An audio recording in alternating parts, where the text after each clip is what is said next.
What I used for my platform was Edmodo to support the videos. Is anybody familiar with Edmodo? Is anybody using it at all? This is the best thing you've ever known in your life. It's almost like a Facebook for teachers, but a little bit better. It's a great way to interact with your students. It's a great way to interact with other teachers. It's a platform and it's absolutely free. That's the best thing. You don't have to pay anything because school budgets are non-existent.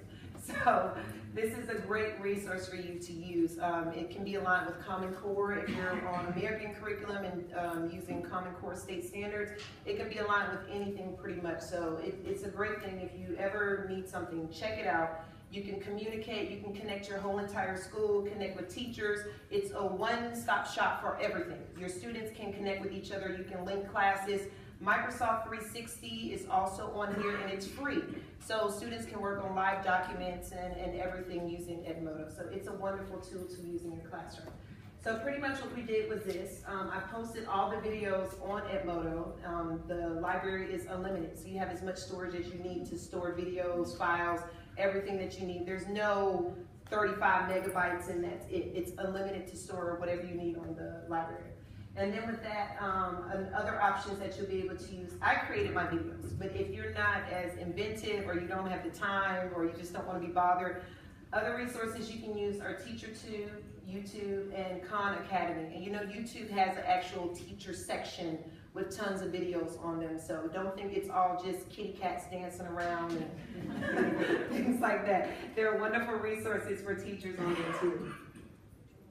So you can see here, this is Edmodo, so these are the videos predicting and inferencing, and you can see it's adaptable to almost any language. So the kids are responding in Arabic, English, whatever they need to, depending on their ability level. If they're Arabic, I let them respond in Arabic, and then they try to translate it into English later. So this is a one of the videos that I've created. For this two-part lesson, we will be learning about main ideas and some information. So each lesson I give the students their learning goals and objectives, what they'll be able to accomplish at the end of the video.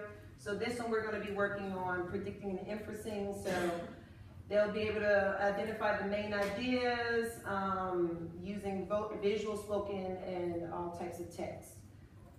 So here, and it's already modified and differentiated for your students' different ability levels. So of course it's paused now, but let's say you're a low ability student. You can turn me on and listen to me, and I'm reading the text to them in the first and last sentences of the paragraph. So first I'm breaking it down for them, and then I'm actually reading the text. So it's already differentiated. You don't have to do anything special for your low or high abilities. If they're high, they can just mute me and go on through the video by themselves. They don't need me because they can understand it without me having to read it to them. At the end of each lesson, as I said, they have an assessment. So this was the text they had to read, a bad trick, and then they had to identify the main idea at the end of the text, which I'm trying to get to the end. There we go. So I'm telling them to see you tomorrow. So this is pretty much a basic one, but like I said, you can create your own or you can use anything. I'm using, well, this was when I was on PC before I upgraded myself to MacBook. But you can use Windows Movie Maker, iMovie, whatever resources you have, Captivate if you're really fancy. There are tons of resources to create your own videos. You don't have to reinvent the wheel for anything. So this is a summary of the results that I got, and I did this study over a year long with my students. For the first 12 weeks, there was a 10 to 12% increase in reading and writing capabilities for my students using the flipped classroom methodology. So 10% performed consistently, and only 1% of students pretty much stayed the same. So that shows that most of my students actually increased using this method. This shows their charts over the year long of me working with them. So I looked at their 2 IMSA scores from the beginning to the end, and then the second year's IMSA scores after they had a year's worth of using flipped classroom and some different other forms of technology.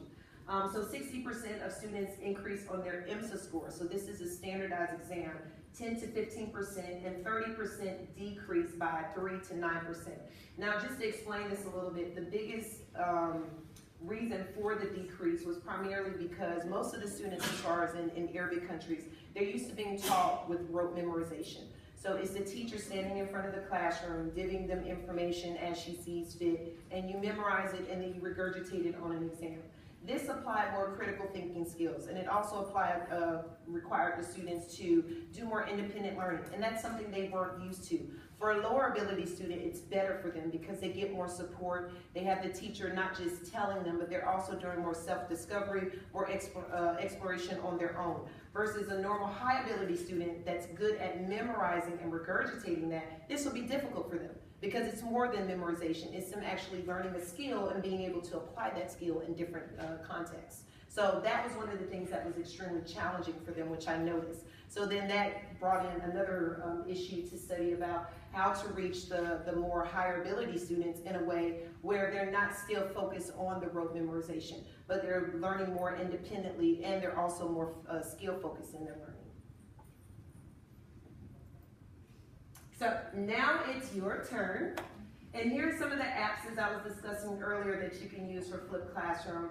Is everybody in K through 12 setting? Is anybody in high school? I mean, in university levels? Or everybody's K through one university, two, a couple of universities. Most of these can be applied across the board, K through 12 or in university. University have to be just a little bit tricky to finagle a little bit, but trust me, they'll have fun and they'll absolutely love all of these apps. So all of these are available on iPad. They're all free in the Apple Store, so you don't have to pay anything. And then some of them have like an abridged version, the free one, and then it's maybe $3 or $4 for the upgraded version. So even if you get the upgraded version, it's more than reasonable financially. And all of these I purchased with my own money, so nothing was given to me from the school. So $3 or $4 is way more than enough than I can afford for a few iPads. So for Flipped Classroom, the main ones that I used were Doceri and Educreations. And then for speaking and listening, which are skills that we have to practice being that we're dealing with second language learners, were Puppet Pals, Sparklefish, and StoryRoad. So I'll show you guys a few examples of these so you can see how they work. So Educreations is pretty much like a Blackboard, but so much simpler, not as complicated with all the buttons and stuff. And pretty much you take a picture of a text, or you can have a white screen, however you want, and then you create whatever you want. So you can take a picture of a text for main idea, and then you give hints how to do the main idea. You can give voiceover, you can show them, you can record yourself moving on the screen, however you want to do it, be as fancy or as simple as you want, and then add a written text. So the biggest thing, especially if you're doing Flipped Classroom, is your script. You want to make sure your script is clear.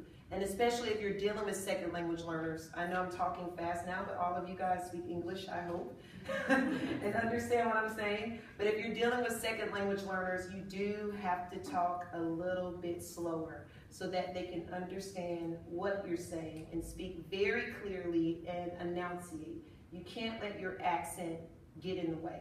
And I'm Southern, from Georgia. So we drawl a little bit, y'all know?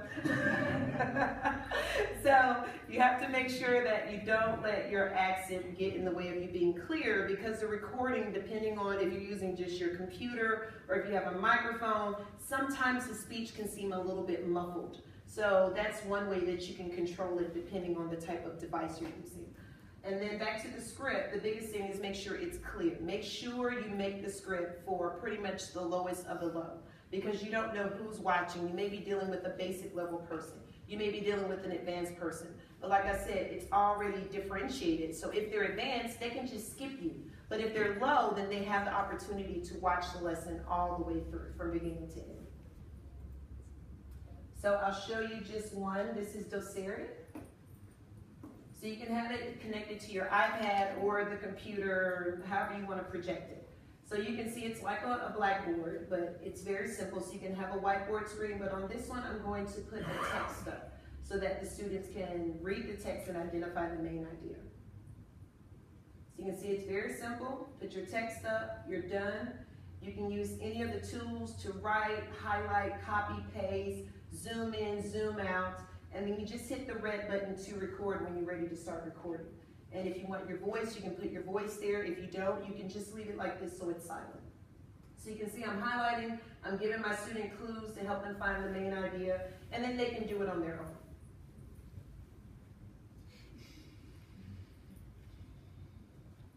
And then once you're finished, you can upload on Facebook, YouTube, save it, email it, however you want. So there are tons of options to upload it and send it to students.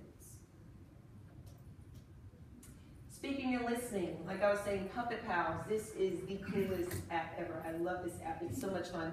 That's what I was saying, most of these can be adapted to any level. I can't imagine anybody not liking Puppet Pals. It's pretty much a play script. And what I do for my learners is I either let them make a play or retell a story, and they have the puppets and they move the puppets with their fingers. So sometimes if you're not coordinated like me, you need a little help. So somebody's reading and somebody's moving the puppet at the same time. But it's a great way for your students to kind of interact. Sparklefish, it's better for lower grades. These are already pre-scripted. And you pretty much, it asks you to fill in an adjective or a noun or a type of car or this, and then it creates a funny story for the students based on how they fill in the blanks. And then Storyworld, pretty much you have a picture, and you can give the students a picture or they can find their own pictures. And then they create a story around it, and it brings in music and all types of things to make it more interactive for the students. So I'll show you another example. This one is Puppet Pals. And I did this one myself. I have some of my students, but you'll hear me doing the play on this one. So you pick your characters, and this one's the Old West. So we'll get an old cowboy here. And then we'll add somebody for him to talk to. So we'll find a little girl. And I'm not sure, is the sound on? Yeah, because you can't hear me talking. But this is me acting out the play. So the guy is saying, you know, he's in the Old West, and the little girl is saying, oh, I lost my mom. Once upon a time, there was a man who was walking in the West, Old Wild West, and he saw a little girl wandering by herself. Oh my goodness, I'm so lost. I can't find my mom. I can't find my mom anywhere. Whoa there, little darling. What's the problem here? I can't find my mom anywhere. Have you seen my mom? So that's just me playing, but you can imagine how creative students can get with this. And it's tons of scenes. If you get the upgraded version of this, it's only $5, $4.99. And you can actually take pictures of anything. I can take pictures of you guys and create a scene and a story out of whatever I take a picture of. So it's really neat and very interactive for the students. They can get as creative as they want to. Now, are there any questions or comments about anything? Yes. Yeah, just with those apps, what can you do with them as far as putting them in the learning management systems and whatever? If you're just having a normal classroom, for Puppet Pals, what I normally do with it is, like we're working on speaking and listening. So it might be the literature section that I have for students, and I actually have them change the ending of the story. So one story that we did was Ali Baba and the 40 Thieves. So they had to change the ending of the story. In the end of the story, Ali Baba and his wife, they get the money, they kill the 40 thieves, and they live happily ever after. But there was one section in the story where Ali Baba ran off with the maid and took the money with her, and then left the wife by herself because the students changed the ending of the story. So then they used Puppet Pals to act it out. So that's one way to use it. Another way to do it is to kind of assess the fluency of students reading. So you can have them read a story, and then somebody else is acting the puppet out. Then they can go back and listen to themselves. It's totally different when they hear themselves recorded reading. And then they can determine, did I read too fast? Did I read too slow? Did I stumble over words? And then go back and do it over again, because you can record and delete as much as you want to. So that's another way to look for fluency and accuracy when you're reading. So just on that, sorry, so when that happens, do you hear that, or is it that, are they self-assessing? They can self-assess. For some students that I feel can't accurately assess themselves, I will go back and listen to it. And then because I keep the recordings, I can go back and track how the student improved. Are they improving? Do I need to work with them individually and determine their growth from there? Okay, thank you. Hi. I was just wondering, in terms of setting up a flipped classroom for a new teacher, do you have any sort of a couple of tips on how a new teacher might start that process? To get started, I would try to focus on something very simple. What are you teaching English, or what subject area? I'm from TAFE, so teachers could be teaching Okay, so you're doing across the board. Tell them to start off with something very simple, not complicated. If they're doing math, you don't want to start out with maybe Pythagorean theorem or something like that. You